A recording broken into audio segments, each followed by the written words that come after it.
Resumen imposible. Mati Colombati te ordena las noticias en un país imposible de resumir. Maldita suerte, una mirada crítica de una realidad absurda. Y ahí va, jueves 17 de julio, amigos, amigas, mucho para contar. Mientras tanto, vayan dejando un like, un comentario, sobre todo para los que ven esto después. Vayan, dejen ahí un comentario, un like, que también nos interesa leer qué les parece el resumen. Dejamos, ahora sí, amigos, amigas, toda esa cuestión de los likes y los algoritmos para empezar a resumir, porque la justicia suspendió el cierre de la Dirección de Vialidad a pedido del Sindicato de Empleados de Vialidad Nacional, el SEVINA. La jueza federal Martina Forns suspendió por 6 meses el cierre de la Dirección Nacional de Vialidad que había sido dispuesto en realidad, por decreto del presidente Milei. El Juzgado Federal en lo Civil, Comercial y Contencioso Administrativo número 2 hizo lugar a una medida cautelar presentada por uno de los 6 gremios que representan a los más de 5.000 trabajadores de vialidad. Habló hace instantes acá en Verdades Afiladas con Adrián Murano Fabián Catanzaro, del sindicato, y confirma el freno de la justicia al cierre de vialidad. A ver, ¿qué dijo? Nos comunicaron de la medida cautelar que deja sin efecto la aplicación del decreto,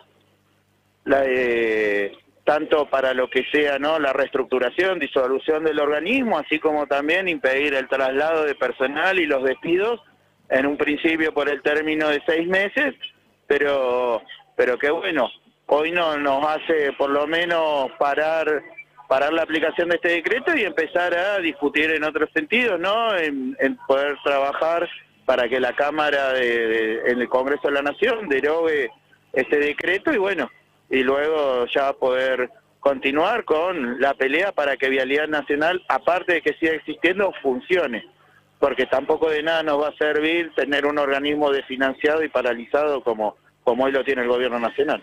¿El argumento de la jueza entonces es que Vialidad no puede desaparecer? ¿Ese es el argumento que tiene que mantener? Claro, no puede seguir suelta y nuestro argumento es que aparte Vialidad no se encontraba incorporado dentro de los términos de las facultades delegadas de la ley de base. Bueno, muy claro, ahí Catanzaro hace un rato acá con Murano. Ya son varios, viste que ayer comentábamos también varias las señales de algún sector de la justicia que intenta al menos ponerle un freno institucional a la avanzada del gobierno. En este caso, el juzgado número 2, lo civil y comercial y contencioso administrativo, la jueza Martina Forns le pone una suspensión al cierre de Vialidad Nacional, ¿no? Desde el sindicato, ahí escuchábamos, el Sindicato de Empleados de Vialidad Nacional informaron con satisfacción el lugar que le dio la justicia a su medida cautelar de no innovar, que había sido solicitada por el gremio. Ya había también, en más de una oportunidad, algún sector del Poder Judicial frenado las reformas laborales, o al menos una parte de la reforma laboral del gobierno, y se van conociendo distintas señales.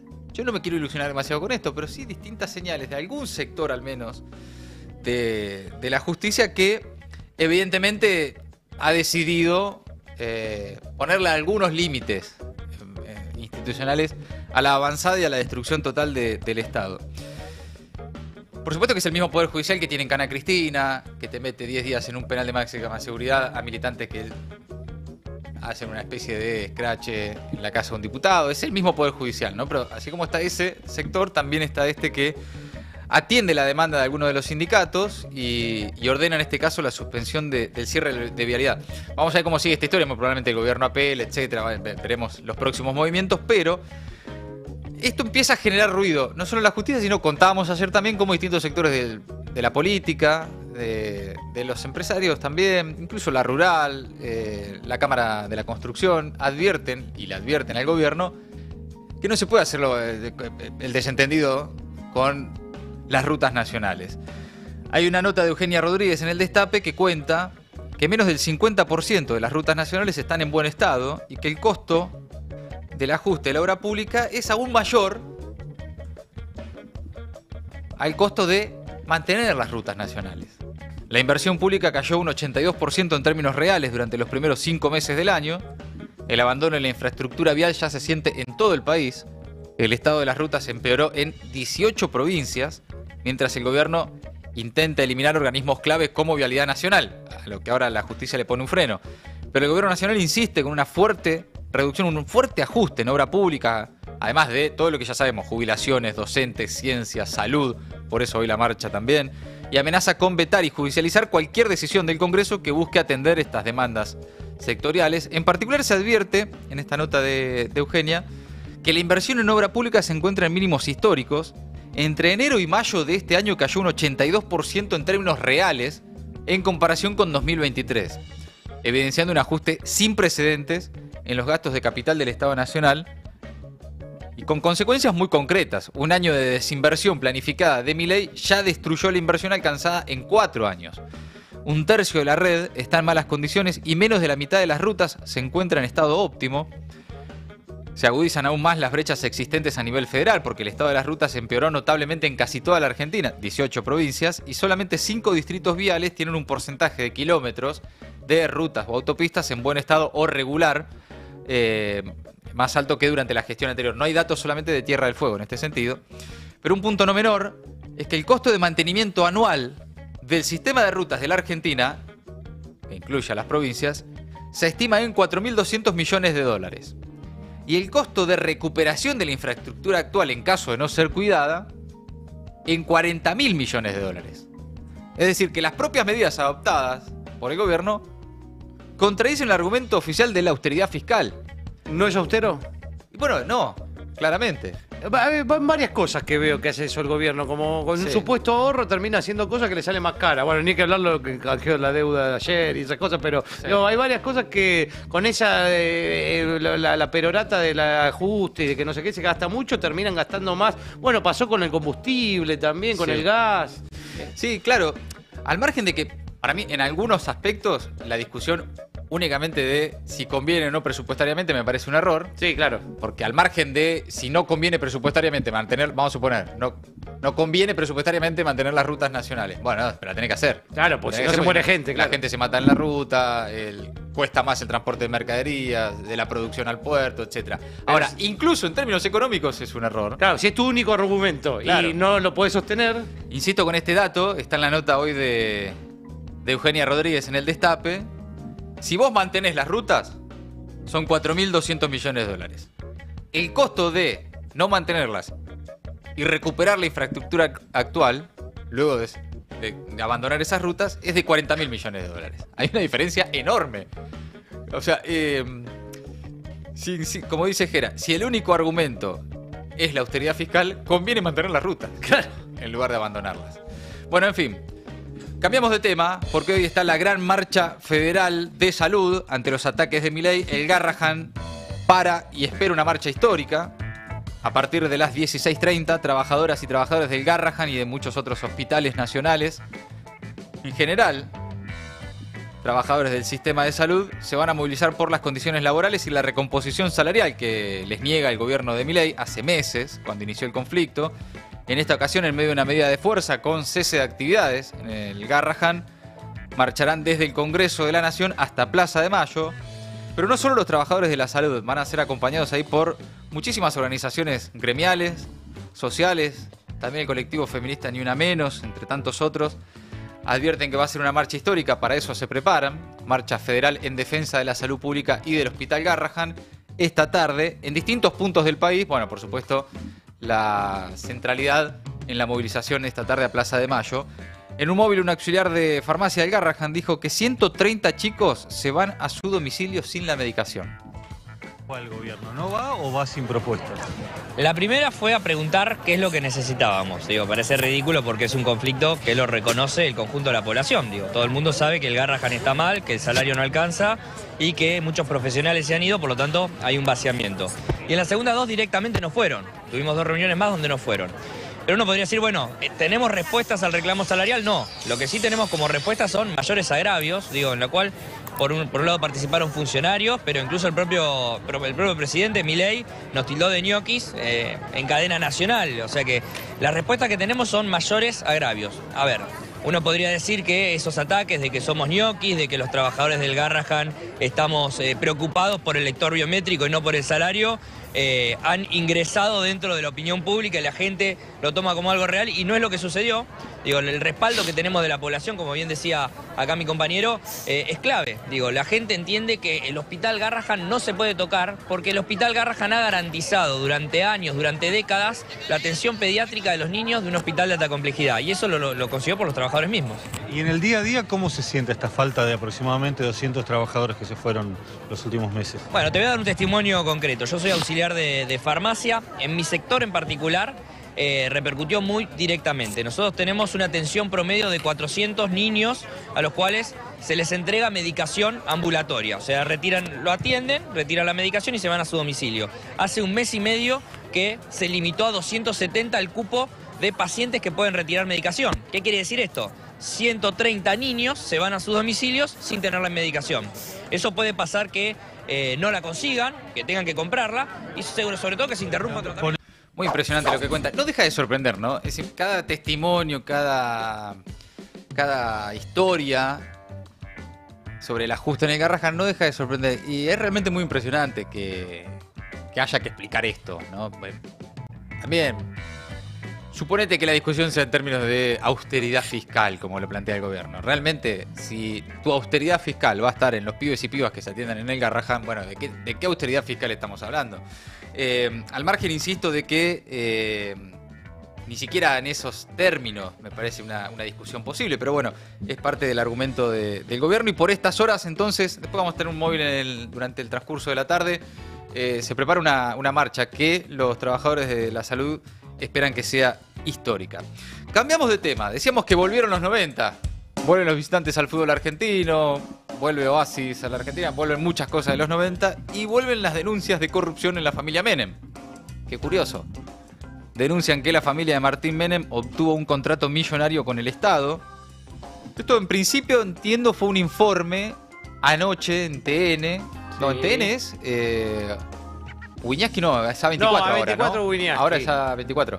Sí. Wiñaski y Ortelli hicieron un informe en el que cuentan que una empresa de seguridad privada ligada a la familia Menem, que tuvo a Martín Menem hasta hace 4 días...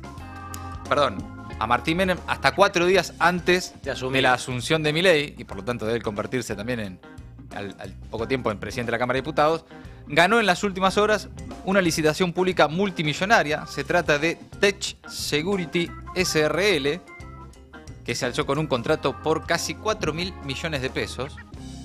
Bien, ¿eh? Buen número. Sí, 4.000 millones de pesos. La verdad que está muy bien. 3 millones de dólares al tipo de cambio oficial.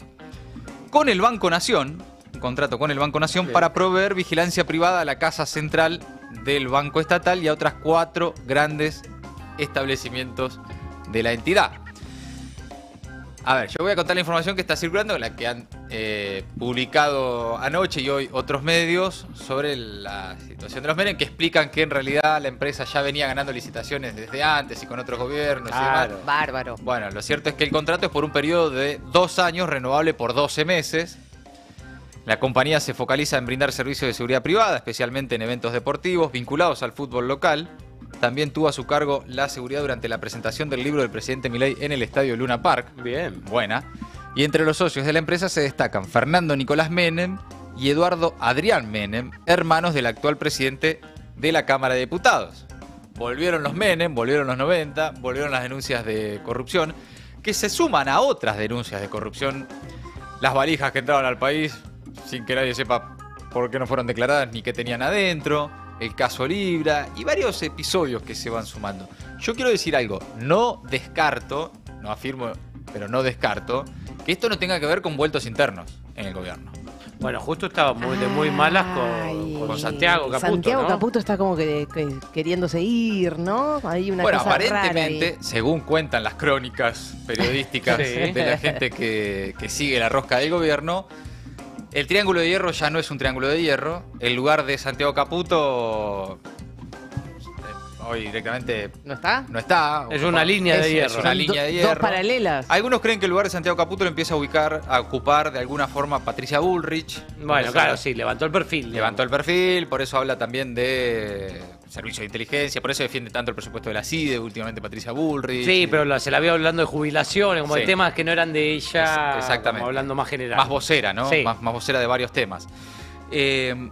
Esa pelea entre Santiago Caputo y los Milei incluye el armado de Karina Milei con los Menem de la Libertad Avanza en las provincias. Armados Claro. de los que se queda afuera Santiago Caputo y toda la gente de Santiago Caputo también. Claro. Por ejemplo, en la provincia de Buenos Aires.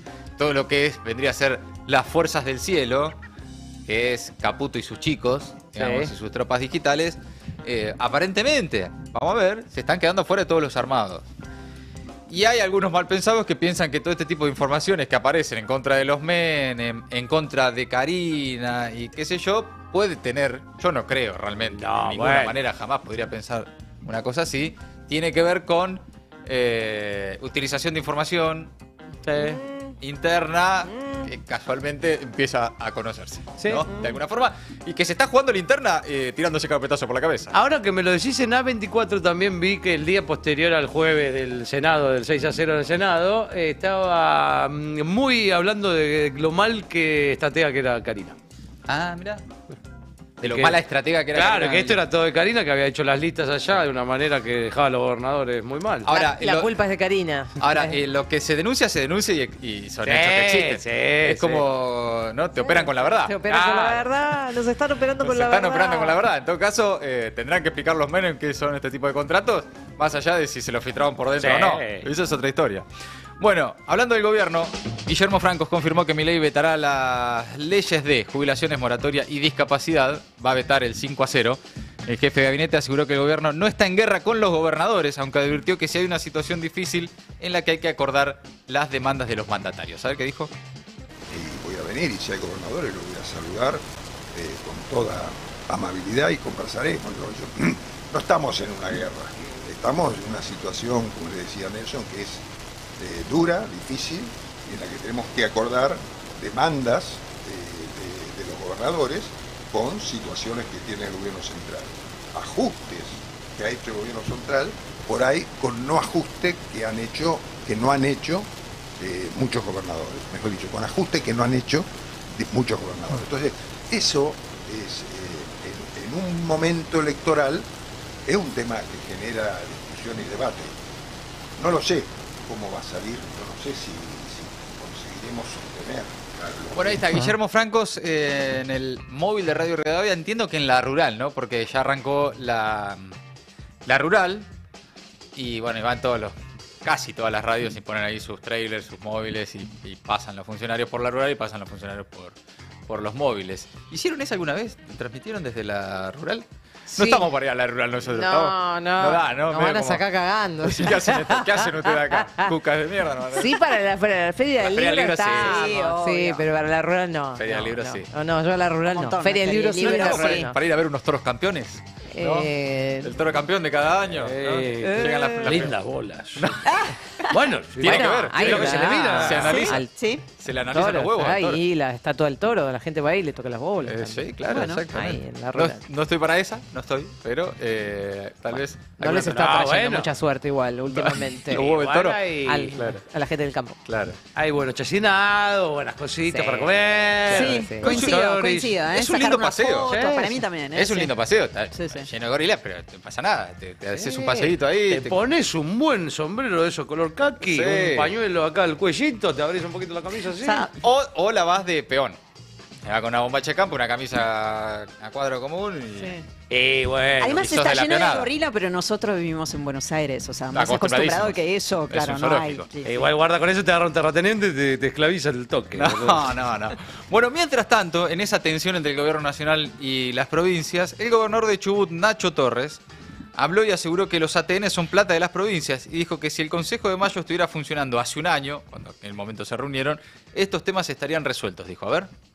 De lo que planteamos los gobernadores, que es muy parecido, te diría similar conceptualmente a lo que el gobierno sostiene como el curro de los fideicomisos. ¿Qué quiero decir con esto? Si hay una asignación específica, que es un dinero que tiene que utilizarse pura y exclusivamente para el mantenimiento de rutas, contemplar eso como parte del equilibrio fiscal no sería del todo correcto. Nosotros lo que decimos es, si se subejecuta esa partida, o eliminamos el impuesto o lo ponemos dentro de la masa coparticipable federal, que es el proyecto que finalmente se aprobó. Y los ATN también es plata de las provincias. En definitiva, cuando el gobierno dice hay que hacer una reforma fiscal, los gobernadores tomamos esa premisa y queremos ser parte vinculante de una discusión necesaria que no es de tironeo de recursos, es de derechos y obligaciones. Yo creo que hay que desdramatizar cuando se habla de una guerra entre gobernadores y el gobierno. En realidad, yo creo que es una discusión necesaria y determinante para el futuro de la Argentina. ¿Qué quiero decir con esto? Si el Consejo de Mayo estaría funcionando hace un año, estos temas deberían haberse resuelto hace mucho tiempo. Yo me identifico cuando el gobierno plantea, el famoso teorema de Baglini, donde un diputado... Bueno, ahí está, Nacho Torres, gobernador de Chubut, entre los tantos gobernadores que por estas horas se están expresando críticamente el gobierno nacional. Algunos ya lo hacían, pero otros, posiblemente porque... no porque de repente de la noche a la mañana se hayan levantado con ideas muy distintas a la del gobierno nacional, ni revolucionarias, ni mucho menos, pero... evidentemente ven que están ajustando la de los gobernadores, la que le toca a los gobernadores, ATN, bueno, ni hablar lo que tiene que ver con lo que ya conversamos, ¿no? La situación del cierre de vialidad nacional y el impacto que eso tiene en las rutas nacionales que transitan por las provincias y demás, pero también porque, bueno, es un año electoral y evidentemente el arreglo en algunos casos no se cumplió y le están armando listas a los gobernadores en algunas provincias, entonces algunos gobernadores empiezan a patalear. No es el caso de Nacho Torres, que ya viene siendo crítico, por lo menos entre los gobernadores patagónicos desde el año pasado, aunque bueno, después hay que ver cómo se comportan también en el Congreso algunos de ellos, ¿no? Del campo y de los gobernadores y las provincias pasamos a la industria. Hay crisis en la industria. Un estudio de la Universidad Argentina de la Empresa, de la UADE, un estudio de la UADE, dice que, y elaborado por Fausto Espotorno, que es un ex asesor económico del presidente Milei, hay un incremento del 25% del costo de la producción industrial en dólares entre diciembre de 2023 y abril de 2025. En contraste, dice el informe, el índice de precios al productor de Estados Unidos subió apenas un 4%, lo que evidencia una fuerte pérdida de competitividad local. El informe advierte también que el encarecimiento responde a factores domésticos como inflación, recomposición salarial, siempre el salario está para los empresarios en los costos, el aumento del precio de la energía, elementos que no se compensan con la estabilización cambiaria ni la baja del riesgo país. Sí, Espotorno consideró que sin reformas estructurales será insuficiente para reactivar la industria. Claro, cuando se habla de reformas estructurales, prepárense porque lo que te están proponiendo es una reforma laboral, una reforma impositiva, siempre en favor de los empresarios. Del lado de los trabajadores, el que habló esta mañana fue Abel Furlan, el secretario general de la Unión Obrera Metalúrgica, que se refirió a esto. A ver. Estamos con muchísima preocupación porque empezaron a cerrar distintas empresas en distintos lugares, todo por el motivo de la apertura de la economía que lleva adelante el gobierno nacional, la apertura de las importaciones. Cada vez son más los barcos que vienen con container con productos terminados y todos sabemos lo que eso implica para todo el entramado pyme que nosotros representamos. Cada container que entra es una pyme que cierra porque es imposible competir con esos precios y muchos de nuestros empresarios, con tal de salvar sus empresas, se están reconvirtiendo en importadores. ¿Y eso qué significa? Que, bueno, tiene una empresa que tiene 40 trabajadores, se queda con 10 para abastecer la logística y... Bien, ahí estaba Abel Furlan. La industria metalúrgica registró en mayo un incremento interanual del 1,6%, pero una baja del 1,1% contra abril. Lo que están advirtiendo es que especialmente la apertura de importaciones es lo que está afectando la actividad y, por supuesto, el trabajo de los metalúrgicos. Cambiamos de tema. Atención con esto. Lo vamos a profundizar en otro momento del programa, pero el gobierno deportó a un uruguayo por una causa de hace 5 años, un afrodescendiente uruguayo, Juan Pedro Martínez Piedrahita, tenía residencia permanente en Argentina y fue deportado en la madrugada de este miércoles luego de 5 días detenido. Durante ese tiempo no pudo contactar a su familia ni acceder a su defensa legal. tenía una causa cumplida en el año 2018.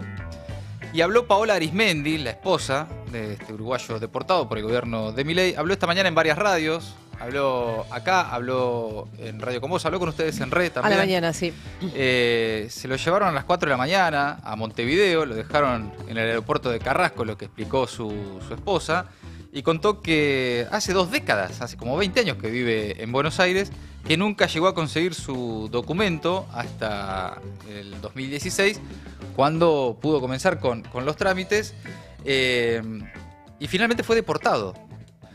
Vamos a escuchar qué decía la esposa de Piedradita esta mañana, a ver. Me pidieron partida de nacimiento, que yo, Ernesto, lo vengo presentando todo desde el 2016, y la única partida de nacimiento que estaba cargada era la de mi hijo más chiquito. No estaba cargada la de mis hijos más grandes, y tengo una carpeta llena de pruebas. Tengo un papel del 2022 donde Migraciones me dice que mi marido tiene residencia permanente. A ver, él tuvo una condena a 1 año y 6 meses por el caso de las amenazas. En ese momento, ¿se cursó algún pedido de deportación de tu marido? Digo, ¿nadie les avisó para que ustedes puedan interponer una cautelar o algo? No sé las veces que fuimos a Migraciones. Miles de veces, nada, no hay nada.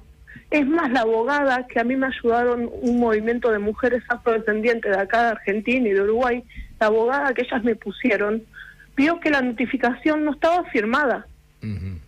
O sea, existe, pero mi marido nunca se notificó.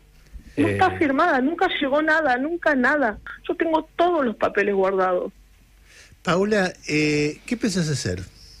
No sé, yo realmente hoy, Ernesto, estoy desesperada. Tengo miedo porque nosotros somos emprendedores. Mi marido es el que más me ayuda en la casa. Él es cabeza de familia. Yo tengo un localcito que saco fotocopias, pero si no se vende, mi marido sale por casa por casa cuando no hay feria, a vender tupper, a vender juguetes. Con decirle que a mí ayer se me acabó la garrafa, yo estoy sin gas, porque ayer se vendió re poco con la lluvia, y yo estoy desesperada y le digo la verdad, Ernesto, yo tengo miedo de hablar porque yo cobro la asignación de mis 3 hijos y es con lo que yo pago el alquiler. Y con este gobierno yo no sé si dicen, che, esta está denunciando, vamos a sacarle la asignación, como a mí no me pueden deportar porque soy argentina. Qué fuerte el testimonio, ¿eh? Qué impresionante. Sí, no, es fuertísimo. Después, si quieren, vamos a dar un poco más de detalles, porque me parece importante, además, hacer foco en cuál es el argumento por el cual deciden deportarlo, esa causa que tiene. Una causa de hace muchos años. Sí, de algunos años. Ella nos contó esta mañana que, digamos, era una discusión que ellos estaban teniendo, que antes vivían en Hurlingham, que era un barrio más cheto, para decirlo así rápidamente. Entonces los vecinos lo denunciaron y ahí, en contra de la voluntad de ella misma, Claro, ahí empezó una causa que, bueno, después siguió, le dieron como 1 año y medio de suspenso y una probation, y eso fue lo principal por lo que deciden deportarlo. Cuando él lo va a buscar el viernes pasado con su mujer, supuestamente el documento definitivo. Y ahí fue cuando se enteran. Después lo vamos a escuchar si quieren. Bueno, lo cierto es que es incluso irregular hasta para los propios términos del gobierno. Es una expulsión arbitraria e ilegal. Dice el CELS, el Centro de Estudios Legales y Sociales, que la deportación de Juan Pedro Martínez está fuera de la ley, incluso de los cambios que introdujo el DNU 366, que prevé que se debe constatar la existencia de familia en el país antes de disponer una expulsión. Bueno, ahí está la esposa y 2 hijos, ¿no? Y un dato más que me parece lo fundamental, que es que el decreto que se firma en mayo, que Milei firma en mayo para modificar la ley de migraciones, baja de 5 años a 3 años delitos constatados, o sea, digamos, de cárcel efectiva.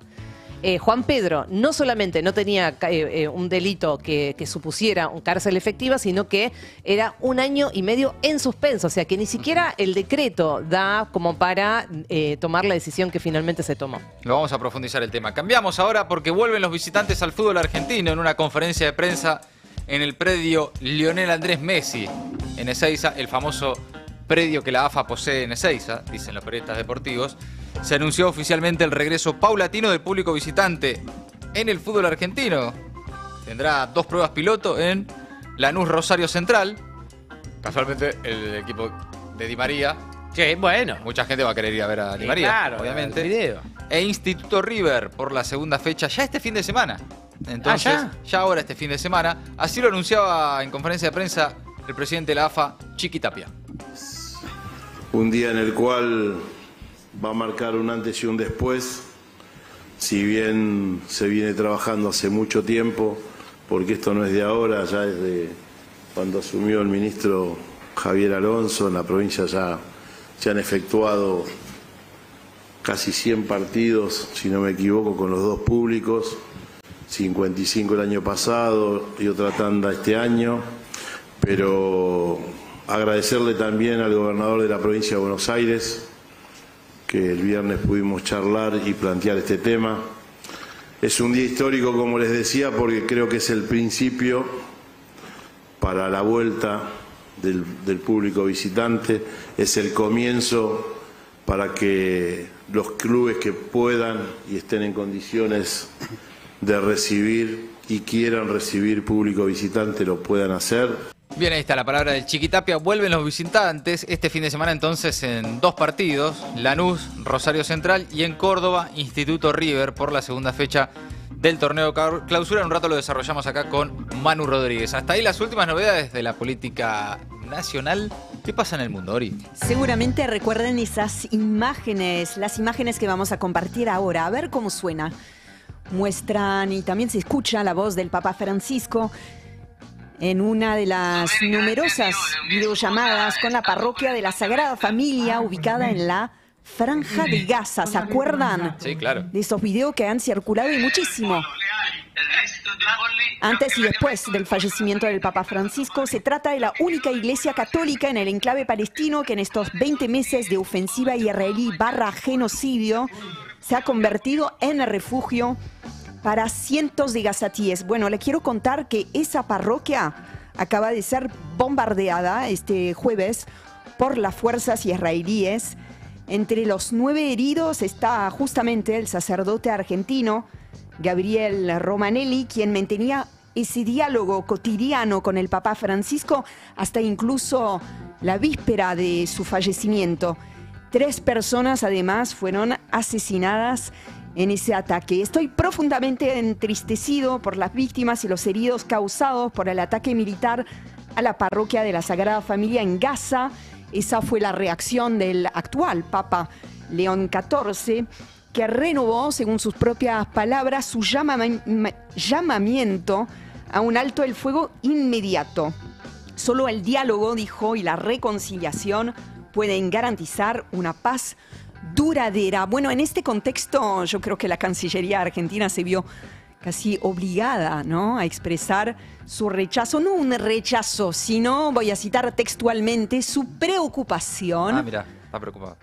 Está preocupada. En algún momento del comunicado habla de fuerte preocupación, un poco más adelante. ¿Fuerte preocupación? Fuerte, pero más adelante ya solo queda preocupación. Ok, ok. Es un poquito preocupante que estén bombardeando Están unas ciclotímicos, van cambiando de sentimiento. Recordemos que Javier Milei ha demostrado con hechos y palabras su absoluto y total alineamiento no solamente con Estados Unidos, sino también con Israel, pero más precisamente no con Israel, sino con el gobierno de Benjamin Netanyahu, que es el gobierno que está llevando adelante el genocidio en Gaza. Me parece que sumisión total, sumisión total, y me parece que en este caso, al tratarse de un ciudadano argentino, tuvieron que decir algo.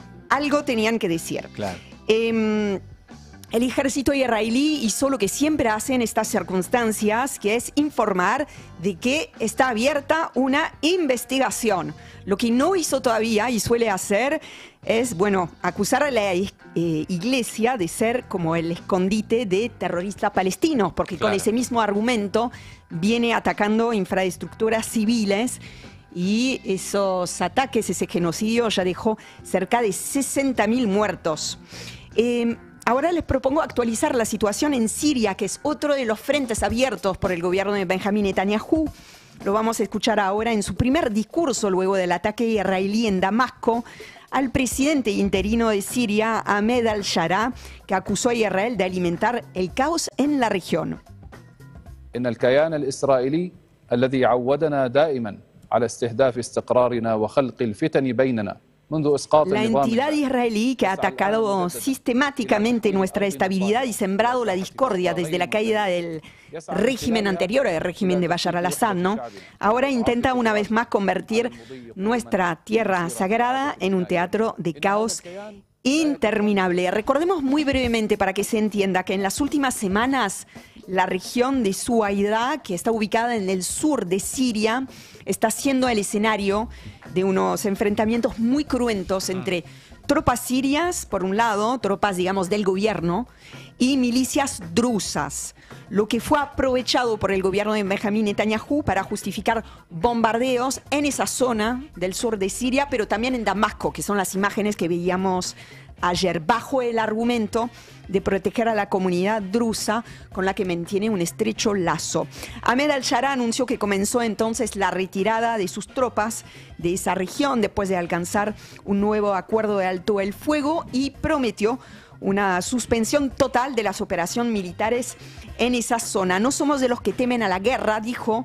Hemos pasado la vida enfrentando desafíos y defendiendo a nuestro pueblo, pero hemos puesto los intereses del pueblo sirio por encima del caos y la destrucción. Lo cierto es que estamos viendo cómo está perdiendo el control de zonas estratégicas en Siria a manos, en este caso, del gobierno de Netanyahu. Y terminamos justamente con la reacción del primer ministro israelí, que se felicitó por haber logrado la calma gracias al uso de la fuerza.